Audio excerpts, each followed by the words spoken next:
નમસ્કાર મિત્રો આપ સૌને રક્ષાબંધનની શુભકામનાઓ। મિત્રો, રક્ષાબંધનના પર્વ ઉપર અમે તમને એક ભાઈ બહેનના પ્રેમ સંબંધની ખૂબ જ પવિત્ર વાર્તા કહેવા જઈ રહ્યા છીએ।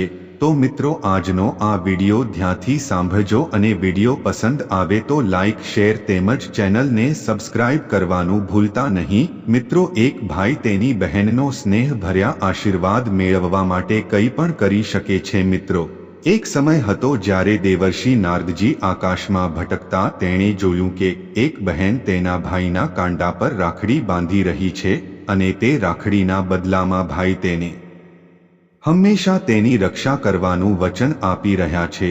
તે સમયે શ્રાવણ મહિનો હતો અને નારદજીએ મનમાં વિચાર્યું કે આ તો શ્રાવણનો મહિનો છે, તો આ મહિનામાં ભગવાન ભોલેનાથની પૂજા થાય અને બહેન તેના ભાઈના હાથ પર રાખડી કેમ બાંધે છે? શું તે ભાઈએ તેમને રક્ષણ આપવાનું વચન આપ્યું હતું? ત્યારે દેવર્ષિ નારાયણ બોલતા બોલતા કૈલાશ પર્વત પર જાય છે। ત્યાં ભગવાન ભોલેનાથ માતા પાર્વતી સાથે કૈલાશ પર્વત પર બેઠા હતા।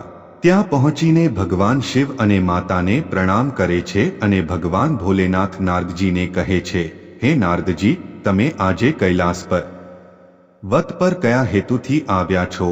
ત્યારે દેવર્ષિ કહે છે કે હે ભગવાન, આજે જ્યારે હું પૃથ્વી જગતના આકાશમાર્ગમાંથી પસાર થઈ રહ્યો હતો અને હું શહેરમાં ફરતો હતો ત્યારે મેં એક બહેન તેના ભાઈના કાંડા પર રાખડી બાંધી હતી અને ભાઈએ તેની રક્ષા કરવાનું વચન આપ્યું હતું, તો આવું કેમ છે? ભાઈ બહેનનો પ્રેમ કેવો હોય? હે ભગવાન, કૃપા કરીને તમે મારા પ્રશ્નનો જવાબ આપો। ત્યારે ભગવાન ભોળાનાથ કહે છે, હે નારદ, ભાઈ બહેનનો પ્રેમ માતા પિતાના સંબંધ જેવો છે અને ભાઈ બહેનનો આ પ્રેમ આપણા પ્રિય યમરાજજીના કારણે છે। તે તેમની બહેન અને તેમના પ્રત્યેના પ્રેમની નિશાની છે। તેઓના કારણે જ રક્ષાબંધનનો તહેવાર ઉજવાય છે। હે નારદ, તમે પૃથ્વી પર જે જોયું તે ભાઈ અને બહેન વચ્ચેના પ્રેમની નિશાની હતી કે બહેન તેના ભાઈનો પ્રેમ મેળવવા માટે કંઈ પણ કરી શકે છે। તે તેની રક્ષા કરે છે, પરંતુ તેની બહેન પર કોઈ મુસીબત આવે તો તેનો ભાઈ હસીને સહન નથી કરતો કે ન તો તેની બહેનને કોઈ તકલીફ પડવા દેતો।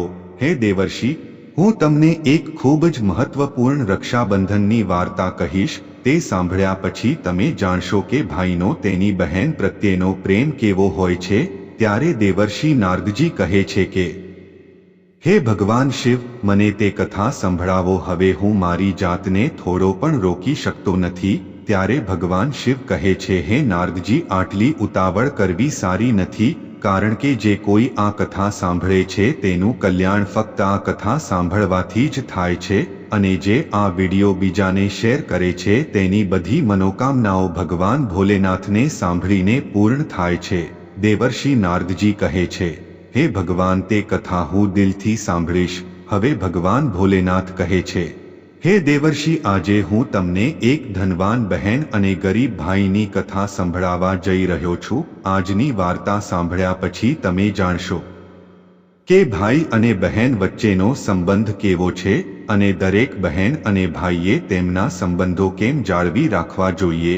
સાથે જ તમે જાણશો કે આખરે મનુષ્ય ગરીબ કેમ થઈ જાય છે, એ કયા કારણો છે જેનાથી વ્યક્તિ ગરીબ થઈ જાય છે। હવે ભગવાન ભોલેનાથ વાર્તા કહેવાનું શરૂ કરે છે। હે દેવર્ષિ, ઘણા સમય પહેલા એક નગરમાં ખૂબ ધનવાન ખેડૂત રહેતો હતો। ખેડૂતના ઘરે બે જોડિયા બાળકોનો જન્મ થયો હતો, એક પુત્રી અને એક પુત્ર। પુત્રનું નામ કૃષ્ણા રાખ્યું અને પુત્રનું નામ ગૌરી રાખ્યું। અહીં એક સમય પછી તે ખેડૂતની સંતાનો મોટી થાય ત્યારે તે બંનેની આયુ એક દિવસ વિવાહના યોગ્ય થઈ। ત્યારે તે ખેડૂતને તેના બાળકોના લગ્નની ચિંતા કરવા લાગ્યો। એક દિવસ કિસાન કોઈ કાર્ય માટે પડોશી શહેરમાં જાય છે। શહેરમાં તે એક વેપારીના ઘરે ગયો હતો। ત્યાં તેને વેપારીનો પુત્ર પસંદ આવે છે। હવે તે ઘરે આવીને આ વાત તેની પત્નીને કહે છે અને તે વેપારીના પુત્ર સાથે તેની પુત્રી ગૌરીના લગ્ન કરે છે। ખેડૂત તેની પુત્રીના લગ્નમાં કોઈ કસર છોડતો નથી। આ રીતે ચિત્રા તેના પિતાનું ઘર છોડીને તેના સાસરે જાય છે। તે ખેડૂત તેની પુત્રીના વિવાહ પછી તેના પુત્ર કૃષ્ણાના લગ્ન માટે વિચારે છે। તે વિચારતો હતો કે તેની પુત્રી તેના પરિવારની સભ્ય બની ગઈ છે અને મેં તેના લગ્ન ખૂબ જ સારા પરિવારમાં કર્યા છે. હવે મારે મારા પુત્ર માટે વિચારવું જોઈએ અને તેના લગ્ન કરી દેવા જોઈએ. જો મારા પુત્રનો લગ્ન યોગ્ય સમય પર થશે તો હું પણ ઘડપણમાં મારી પત્ની સાથે આરામથી મારું જીવન વ્યતીત કરીશ. ભગવાન શિવ કહે છે, હે દેવર્ષિ, વિધાતા દ્વારા લખેલી ઈશ્વરની કૃપા ઘણી વિચિત્ર હોય છે. પરમાત્મા ક્યારે કોઈને ગરીબ બનાવે અને ક્યારે કોઈને અમીર બનાવે આ કોઈ નથી જાણતું. આવી જ રીતે તે ધનવાન ખેડૂત સાથે પણ કંઈક એવું જ બને છે કે તે ખેડૂત એક ભયંકર રોગથી પીડાય છે. તેનો પુત્ર કૃષ્ણા ઘણો ઉદાર સ્વભાવનો હતો. જ્યારે તેણે તેના પિતાને આવી હાલતમાં જોયા તે ખૂબ જ દુઃખી થઈ જાય છે અને તે પછી તે તેના પિતાની શ્રેષ્ઠ ડોક્ટર પાસે સારવાર કરાવે છે અને તેના પિતા માટે સૌથી મોંઘી દવાઓ લાવે છે. પરંતુ તેના પિતાની સ્થિતિમાં કોઈ સુધારો થતો નથી. ધીમે ધીમે તે ખેડૂતની બધી સંપત્તિ તેના પિતાની સારવારમાં જાય છે.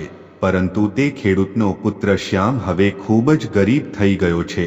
તેના પિતાની હાલતમાં કોઈ સુધારો થતો નથી. જ્યારે તે ખેડૂતના રોગમાં કોઈ દવા કામ ન કરતી ત્યારે એક દિવસ તે ખેડૂતે તેના પુત્ર કૃષ્ણાને પોતાની પાસે બોલાવ્યો અને તેના પુત્ર કૃષ્ણાને કહ્યું, હે પુત્ર, જ્યારે પણ કોઈ કામ મનુષ્યની ક્ષમતાથી બહાર થઈ જાય, જ્યારે તેનો કોઈ સમાધાન ન મળે ત્યારે તેવા કામને ભગવાનના ભરોસે છોડી દેવું જોઈએ. માટે દીકરા, હવે મારી ચિંતા કરવાનું છોડી દે અને તારા ભવિષ્ય વિશે વિચાર. મારું શું છે આજે નહીં તો કાલે આ સંસાર છોડીને જવાનું છે. મેં મારી જિંદગી ખૂબ સારી રીતે જીવી છે કે મને તારા જેવો પુત્ર મળ્યો છે, પરંતુ તારી સામે મારું આખું જીવન પસાર થઈ ગયું છે. તો હવે તું મારી ચિંતા કરવાનું છોડી દે અને તારા લગ્ન કરીને પરિવાર સંભાળ. મેં મારા જીવતા જીવ મારી પુત્ર વધુને જોવા માંગુ છું. હું તને ખુશ જોવા માંગુ છું. પુત્ર, તું મારી આટલી ઈચ્છા પૂર્ણ કર. પિતાના મોઢેથી આ શબ્દો સાંભળીને કૃષ્ણા સાવ ચૂપ થઈ જાય છે. કારણ કે બિચારો કૃષ્ણા શું કરી શકે? તેના હાથમાં કંઈ જ નહોતું અને હવે ઘરમાં જે કંઈ બચત હતી તે તેના પિતાની સારવારમાં ખર્ચાઈ ગઈ. પૈસા ખર્ચાઈ ચૂક્યા હતા. હવે કૃષ્ણા તેના પિતાને કહે છે, હે પિતાજી, જો તમે મારા લગ્નથી ખુશ છો તો પછી તમને જે ઠીક લાગે તે કરો. પુત્ર કૃષ્ણાના લગ્ન ગરીબ પરિવારની છોકરી સાથે કરાવે છે. કૃષ્ણાની પત્ની ખૂબ સંસ્કારી હતી. લગ્નના થોડા સમય પછી જ કૃષ્ણાના પિતાજીનું બીમારીના કારણે અવસાન થયું. કૃષ્ણા તેના પિતાજીનું બધા જ રીતે રિવાજોથી અંતિમ સંસ્કાર કરે છે. તેની પાસે જે કંઈ ખેતરો અને કોઠાર હતા તે તેના પિતાની બીમારીની સારવારમાં ખર્ચ કરી ચૂક્યો હતો અને હવે કૃષ્ણા પાસે જે બચત હતી તે તેના પિતાજીના અંતિમ સંસ્કાર અને પ્રતિભોજ કરવામાં સમાપ્ત થઈ જાય છે. કૃષ્ણા વધુ ગરીબ બની જાય છે. મિત્રો, જ્યારે એક દિવસ કૃષ્ણા એકદમ ગરીબ થઈ જાય છે, તે ગામની બહાર જાય છે અને તેની પત્ની સાથે ઝૂંપડી બાંધે છે અને ત્યાં રહે છે. હવે તે અન્ય લોકોના ખેતરમાં મહેનત કરીને પોતાનું અને તેની પત્નીનું ભરણપોષણ કરવા લાગે છે. અહીં જ્યારે તેની બહેન ગૌરીને ખબર પડી કે તેના પિતાજીનું અવસાન થયું છે ત્યારે તે ઘણી દુઃખી થઈ જાય છે. સાથે જ એને ખબર પડે છે કે તેના ભાઈએ તેની બધી ધન સંપત્તિ પિતાની બીમારી પર ખર્ચ કરી છે. ત્યારે શ્રીમંત બહેન તેના ગરીબ ભાઈને નફરત કરવા લાગે છે. હવે ભગવાન શિવ કહે છે કે હે નારદજી, કલયુગનો દરેક મનુષ્ય પૈસાનો લોભી છે. જેમ કૃષ્ણાની બહેન કૃષ્ણા પાસે પૈસા નથી તે જોઈને તે પોતાના જ ભાઈને ધિક્કારવા લાગી અને મનમાં વિચારવા લાગી કે મારો ભાઈ હવે સાવ નિરાધાર છે. ઘર અને જમીન બધું જ વેચાઈ ગયું છે અને હવે તેની પાસે એક પૈસો પણ બચ્યો નથી. જો તે આવી હાલતમાં મારા સાસરે આવશે તો મારા ભાઈ અને ભાભીને જોઈ જોઈને મારી દેરાણી અને જેઠાણી ખૂબ મારું અપમાન કરશે, મને ખૂબ અપમાનિત કરશે અને મારી મજાક કરશે કે તમારા મૈયરવાળા એકદમ ગરીબ છે.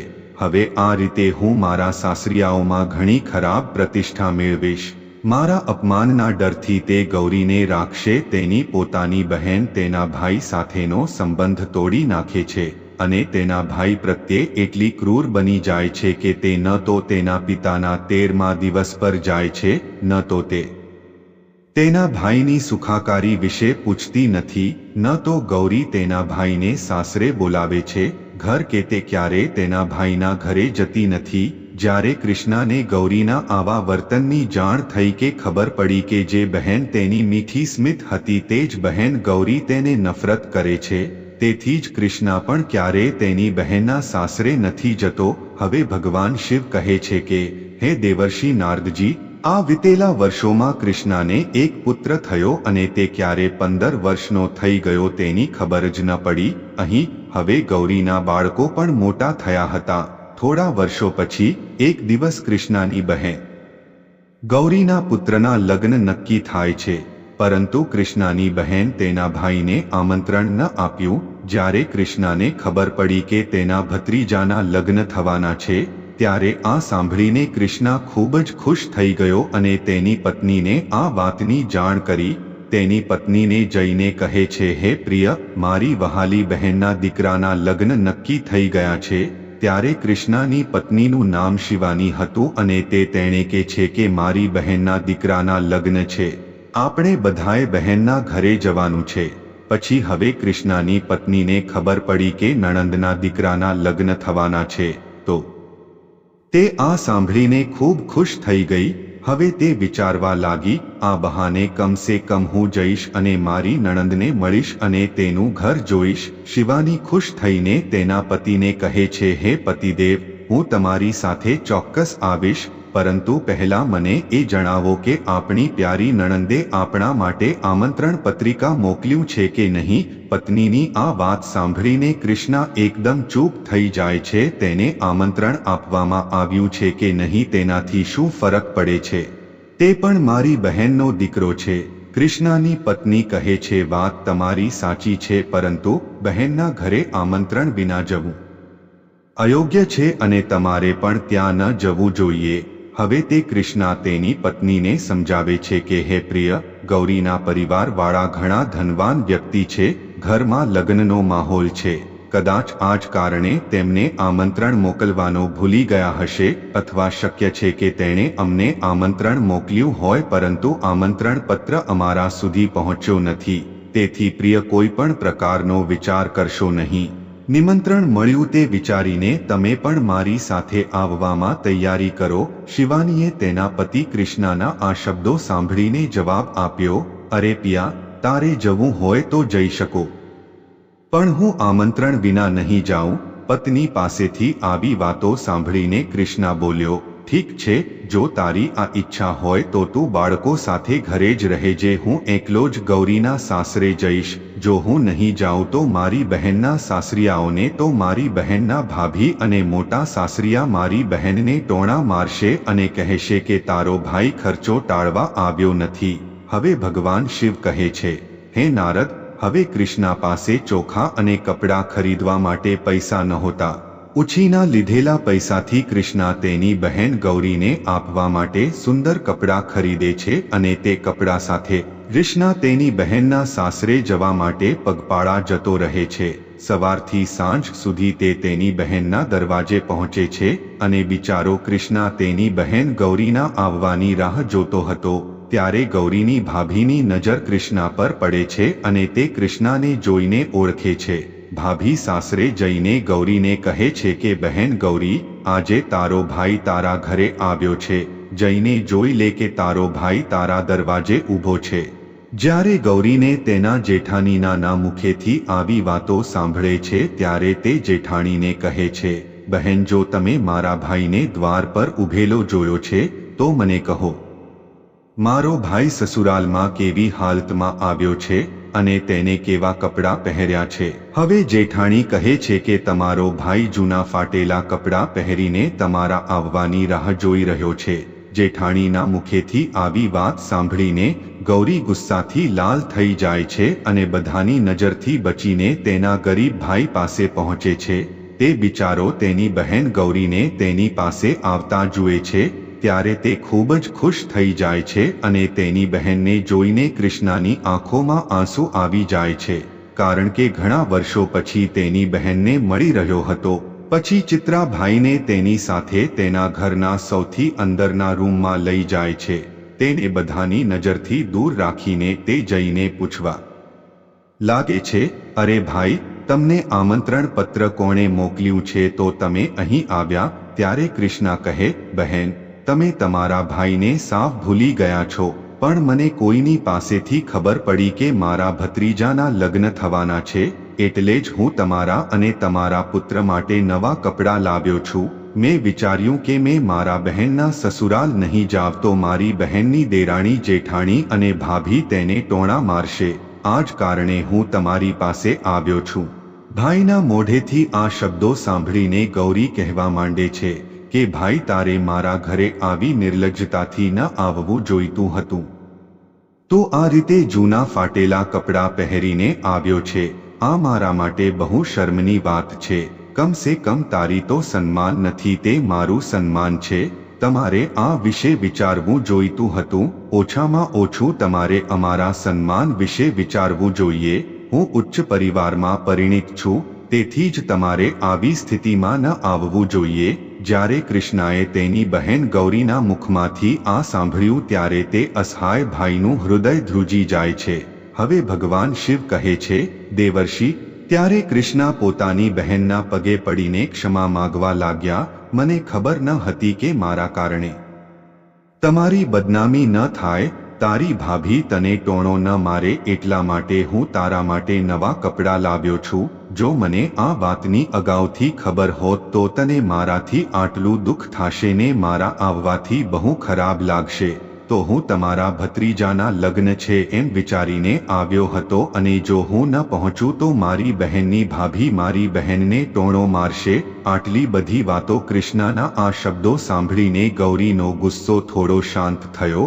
તે કૃષ્ણાને કહે છે, ચાલ, તું આવ્યો છે, મારી વાત ખુલ્લા કાનથી સાંભળ. જ્યાં સુધી મારા પુત્રના લગ્ન ન થાય ત્યાં સુધી આ જગ્યાએ બંધ રહો.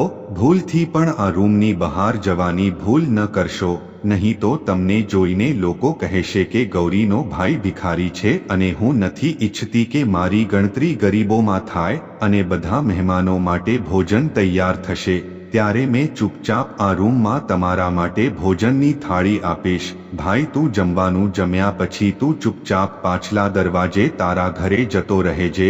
કૃષ્ણા કહે છે, ઠીક છે બહેન, હું આજે રાત્રે તમારા ઘરેથી મારા ગામ જવા નીકળીશ.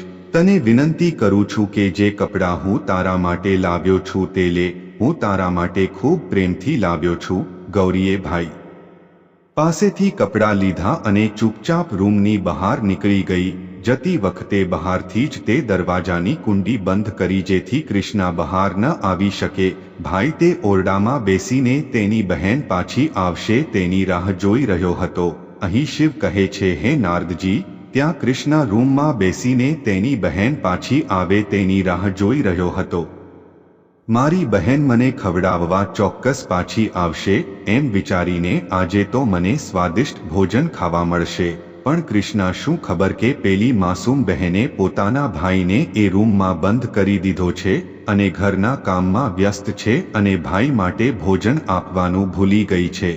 કૃષ્ણાની બહેન ગૌરી લગ્નના કામકાજમાં એટલી વ્યસ્ત છે કે હવે તેને યાદ નથી આવતું કે તેનો ભાઈ તેની જગ્યાએ રૂમમાં બંધ છે અને તે મારા પાછા ફરવાની રાહ જોઈ રહ્યો છે.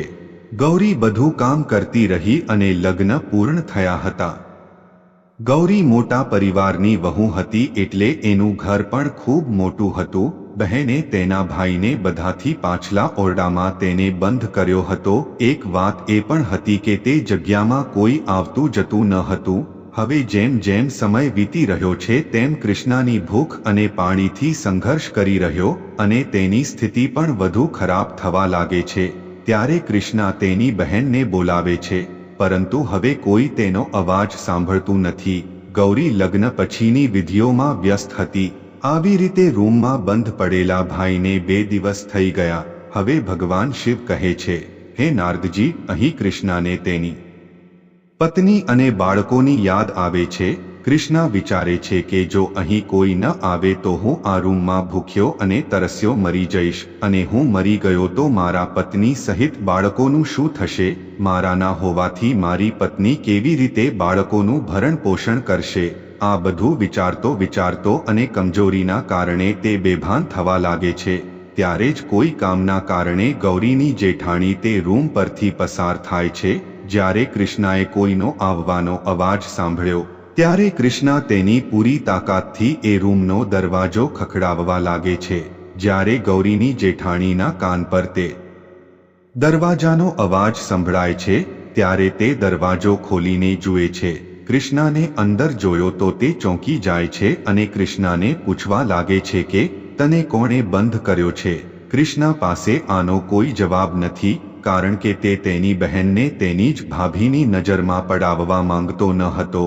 પરંતુ જ્યારે ગૌરીની ભાભી ફરીથી પૂછવામાં આવ્યું ત્યારે તે ખોટા નિવેદનો આપે છે અને કહે છે, બહેન, હું આ રૂમમાં આરામ કરી રહ્યો હતો ત્યારે કોઈએ આકસ્મિક રીતે બહારથી દરવાજો બંધ કરી દીધો અને હું આ રૂમમાં બંધ થઈ ગયો. બહેન, જો તમે આજે નહીં આવ્યા હોત તો આજે મારો જીવ જતો રહેતો. આટલું કહીને કૃષ્ણા શાંતિથી બહાર નીકળી ગયો. આટલું કહીને ઘરના પાછળના દરવાજાથી ચૂપચાપ જતો રહે છે. કૃષ્ણાને રૂમમાં બંધ થાય 3 દિવસ થયા હતા. ત્રીજા દિવસે તેની જેઠાણી તે રૂમમાંથી કૃષ્ણાને મુક્ત કરે છે અને તે બિચારો 3 દિવસથી ભૂખ્યો તરસ્યો ચૂપચાપ તેના ઘર તરફ જવા લાગે છે. ચાલતા ચાલતા તે ઘણું દૂર જાય છે અને ભૂખ અને તરસને લીધે તે રસ્તા પર બરાબર ચાલી પણ શકતો ન હતો. જ્યારે કૃષ્ણા ચાલતા ચાલતા ખૂબ થાકી જાય છે અને પછી તેને ચક્કર આવે છે અને તે જમીન પર પડવા જતો હોય છે ત્યારે અચાનક ક્યાંકથી એક વૃદ્ધ સ્ત્રી આવે છે અને તે વૃદ્ધ મહિલા કૃષ્ણાને જમીન પર પડે તે પહેલા તેને મદદ કરે છે. તે પોતાને તે સ્ત્રીના ખોળામાં જુએ છે અને ઊભો થાય છે અને વૃદ્ધ સ્ત્રીને કહે છે, હે માતા, તમે કોણ છો? તે વૃદ્ધ માતા જેના ખોળામાં કૃષ્ણા સૂતો હતો તે ખરેખર માતા હતી. કૃષ્ણાની પત્ની શિવાની દરરોજ તે દેવી માતાની પૂજા કરતી હતી અને સંપૂર્ણ ભક્તિભાવથી માતાની પૂજા કરતી હતી. તેથી જ જ્યારે કૃષ્ણાને ચક્કર આવતા હતા, જ્યારે તે પડી જવાનો હતો, તે જ ક્ષણે દેવી માતા પ્રગટ થયા અને કૃષ્ણાની સંભાળ લીધી. કૃષ્ણાનું માથું તેના ખોળામાં મૂક્યું અને તેને તેના ખોળામાં સુવડાવ્યો. હવે ભગવાન શિવ કહે છે, હે નારદજી, કૃષ્ણાના પ્રશ્નનો જવાબ આપતા કહે છે કે હું એક દુઃખી વ્યક્તિ છું અને આ જંગલને મારું ઘર માનું છું અને જંગલની વચ્ચે રહું છું. પછી કૃષ્ણા વૃદ્ધ સ્ત્રીને નમસ્કાર કરીને વિદાય કરવા તૈયાર થયો. ત્યાંથી તેના ઘર માટે એવું થાય છે કે તે સમયે વૃદ્ધ મહિલા કહે છે, તું ક્યાંથી આવ્યો હતો અને તું અહીં ક્યાં જતો હતો? ત્યારે કૃષ્ણા તેની બહેનના વર્તન વિશે કહે છે અને કહે છે કે મારા ભત્રીજાના લગ્ન હતા એટલે હું મારી બહેનના ઘરે ગયો હતો અને અહીં મારું ગામ છે. ત્યારે વૃદ્ધ સ્ત્રી કૃષ્ણાને કહે છે, જો તને વાંધો ન હોય તો હું તને એક વાત પૂછું? ત્યારે કૃષ્ણા બોલે છે, માં, તમે મને શું પૂછવા માંગો છો? દીકરા, જેમ કે તે મને કહ્યું કે તું તારા બહેનના ઘરેથી આવી રહ્યો છે અને તારા ભાણિયાનું લગ્ન હતું, તો તું તારા ઘરે ખાલી હાથે કેવી રીતે જાય છે? શું તમારી બહેને તારા પત્ની અને તારા બાળકો માટે કશું જ નથી મોકલાવ્યું? ત્યારે તે વૃદ્ધ માતાની આવી વાત સાંભળીને કૃષ્ણાની આંખોમાંથી આંસુ વહેવા લાગે છે અને તે વૃદ્ધ સ્ત્રીને આખી વાર્તા કહે છે કે કેવી રીતે તેની બહેન તેને દુશ્મનની જેમ વ્યવહાર કર્યો છે અને તે તેની બહેન વિશે પણ તે વૃદ્ધ સ્ત્રીને ખરાબ બોલવા માંગતો ન હતો. એવા સ્વરમાં પૂછ્યું કે કૃષ્ણાને આખી વાત કહેવાની હતી. આ રીતે કૃષ્ણાને મોઢેથી આખી ઘટના સાંભળ્યા પછી વૃદ્ધ માતા કહે છે, દીકરા, કંઈ પણ ચિંતા ન કર. જે થયું તે ભૂલી જા અને સાંભળ, હું અહીંથી થોડે દૂર એક બગીચો છે. તે બગીચામાં ઘણા પ્રકારના ફળો ઉગે છે. તમે બગીચામાં જાઓ અને પેટ ભરવા માટે પહેલા કેટલાક ફળો ખાઓ, કારણ કે જ્યારે તમારું પેટ ભરેલું હોય ત્યારે તમે કંઈ પણ ખાધું નથી. પછી કેટલાક ફળો તોડીને તમારી પત્ની અને બાળકો માટે રાખો. જ્યારે તમારી પત્ની અને બાળકો તમને મળશે ત્યારે તેઓ પૂછશે કે તમે તમારી બહેનના સાસરિયાઓમાંથી શું લાવ્યા છો? તો તમે કહો કે મારી બહેને તમારા માટે ફળો મોકલ્યા છે. આમ કરવાથી તું તારી પત્ની અને બાળકો સામે શરમાઈ જવાથી બચી જઈશ અને તેનાથી તારી ઇજ્જત પણ બચી જશે. કૃષ્ણ આ રીતે જ્યારે તે વૃદ્ધ મહિલાના આ શબ્દો સાંભળે છે ત્યારે તેણે તેની વાત સ્વીકારી લીધી અને તે તેના બગીચામાં પહોંચી ગયો. બગીચામાં પહોંચ્યા પછી શ્યામ જુએ છે કે તે બગીચામાં વિવિધ પ્રકારના ફળો ઉગ્યા છે. પછી શ્યામ તે ઝાડમાંથી ફળો તોડીને ખાવાનું શરૂ કરે છે અને જ્યારે તેનું પેટ ભરાઈ જાય છે ત્યારે તે કેટલાક ફળો તોડીને અંદર રાખે છે. આ બધું કર્યા પછી કૃષ્ણ વૃદ્ધ સ્ત્રીની પરવાનગી લે છે અને તેના ઘરે જવા માટે તૈયાર થાય છે. પછી તે સ્ત્રી કૃષ્ણને કહે છે, હે પુત્ર, તું મારી આ 8 વાતો ધ્યાનથી સાંભળતો રહે. તે તમારા જીવનમાં ખૂબ જ ઉપયોગી થશે. હવે ભગવાન ભોલેનાથ આગળ કહે છે, હે નારદ, જો કોઈ મનુષ્યને સારી રીતે ઓળખવું હોય તો 8 વાતો હંમેશા ધ્યાનમાં રાખવી જોઈએ. હવે ભગવાન વાર્તાને આગળ કહે છે. આ પ્રકારે તે વૃદ્ધ સ્ત્રી જે સાક્ષાત દેવીનો અવતાર હતી તે કૃષ્ણને 8 વાતો કહે છે. તે 8 વાતોને સાંભળીને કૃષ્ણ વૃદ્ધ માતાને પ્રણામ કરીને તેના ઘર તરફ જવા નીકળે છે. જ્યારે કૃષ્ણ ફળોની થેલી ભરેલી લઈને તેના ઘરે પહોંચે છે પછી કૃષ્ણનો મોટો દીકરો અને નજીકના કેટલાક નાના બાળકો કૃષ્ણની પત્ની પાસે આવ્યા અને પૂછવા લાગ્યા કે તમે ફોઈના ઘરેથી આવો છો? ફોઈએ અમારા માટે શું મોકલાયું છે? સામે જ્યારે તેના બાળકોના મુખેથી સાંભળ્યું ત્યારે તેનો થેલો તેની પત્નીના હાથમાં આપ્યો. થેલો આપ્યા પછી કૃષ્ણ ઘરની બહાર ખેતરમાં કામ કરવા જતો રહ્યો કારણ કે તે તેની બહેનના વર્તનથી ખૂબ જ દુઃખી હતો. તેના મનમાં વિચારતો હતો કે મારી બહેન આટલી ક્રૂર કેવી રીતે હોઈ શકે? લગ્ન પહેલા તે મને ખૂબ પ્રેમ કરતી હતી. તે મારા માટે થાળી સજાવતી, તે મને રાખડી બાંધતી અને આજે પણ એ જ બહેન મને જોવા પણ તૈયાર નથી અને આનું એક જ કારણ છે કે હું ગરીબ થઈ ગયો છું. કૃષ્ણના મનમાં આવા જ વિચારો ચાલતા હતા. જ્યારે કૃષ્ણ તેના ખેતરમાં જાય છે ત્યારે કૃષ્ણની પત્ની બેગ ખોલે છે. કૃષ્ણની પત્ની બેગની અંદર જોઈને એકદમ આશ્ચર્યચકિત થઈ ગઈ કારણ કે તે થેલીમાં કોઈ ફળ ન હતા. તે પૂરો થેલો સોના અને ચાંદીથી ભરેલો હતો. તે થેલામાં થોડા દાડમના ફળ પણ હતા. જ્યારે શિવાની એ દાડમ તોડ્યા ત્યારે દાડમને અંદરથી હીરા નીકળ્યા. આ બધું જોઈને શિવાની ખૂબ ખુશ થઈ ગઈ. તે તેના પતિ પાસે દોડી ગઈ. ખેતરમાં પતિ પાસે પહોંચીને તેણે પતિને કહ્યું, હે પ્રિય, તું લગ્નમાં ગયો હતો તો શું તારી બહેને આવું બધું આપ્યું છે અને આ બધું હું જે જોઉં છું તે સાચું છે? પત્નીના આ શબ્દો સાંભળીને કૃષ્ણ વિચારવા લાગ્યો કે કદાચ મારી પત્નીને ગમ્યું નહીં હોય. વૃદ્ધ મહિલાએ મને આપેલા ફળ મારી પત્નીને કદાચ એ ફળો ગમ્યા નહીં હોય અને તેથી જ મારી પત્ની મને એવું પૂછે છે કે મારે મારા બાળકો માટે લાડુ લાવવું જોઈએ અથવા તેમના માટે કપડાં લાવવા જોઈએ. ત્યારે કૃષ્ણ તેની પત્નીને કહે છે કે મારી બહેને મને જે આપ્યું છે તે હું લઈ આવ્યો છું. હવે જે કાંઈ છે તે બાળકોમાં વહેંચી દે. કૃષ્ણની આ વાત સાંભળીને તેની પત્નીએ કહ્યું કે હે પ્રિયતમ, પહેલા ઘરની અંદર જઈને જુઓ. આટલું કહીને શિવાનીએ તેના પતિનો હાથ પકડી લીધો અને તેણીને તેના ઘરની અંદર લઈ જાય છે અને તેના પતિને કહે છે, જરા આ જુઓ, તમારી બહેને અમારા માટે શું મોકલ્યું છે? અને આ કહીને શિવાની કૃષ્ણની સામે થેલો ફેરવ્યો કે તરત જ અંદરથી હીરા, મોતી, સોનું અને ચાંદી બહાર આવે છે કે આખરે અમારી બેને આપણું ભાગ્ય બદલી નાખ્યું છે. કૃષ્ણ જ્યારે આ દ્રશ્ય જુએ છે ત્યારે તે સમજાઈ જાય છે કે હું રસ્તામાં જે વૃદ્ધ સ્ત્રીને મળ્યો તે કોઈ સામાન્ય સ્ત્રી ન હતી, તે એક દેવી હતી. તેના કારણે જ મારી બહેને તેની પત્ની કૃષ્ણએ આ વિશે કશું કહ્યું ન હતું. તેના મનમાં તે વૃદ્ધ સ્ત્રીનો આભાર માને છે અને રાજા મહારાજાઓની જેમ તે મહેલમાં રહેવા લાગે છે. જે લોકો શ્યામ સાથે વાત પણ કરતા ન હતા તે કૃષ્ણને આ રીતે જોઈને ધીમે ધીમે તેને માન આપવા લાગે છે. જ્યારે કૃષ્ણનો મહેલ તૈયાર થાય છે રાજા અને રાજાની જેમ, પછી એક દિવસ કૃષ્ણની પત્ની શિવાની તેના પતિને કહે છે, હે પ્રિય, ખૂબ જ જલ્દી સાવનનો મહિનો આવવાનો છે અને શ્રાવણ મહિનામાં બધી સ્ત્રીઓ તેમના પિતાના ઘરે જાય છે. તો તું પણ તારી બહેનના સાસરે જા અને મારી નણંદને મારા ઘરે બોલાવી લે. આ બહાને તે તેની નણંદને પણ મળીશ. આવી વાત એટલા માટે કહી કારણ કે તેને લાગ્યું કે તેના બદલાયેલા દિવસો પાછળ તેની નણંદનો હાથ છે.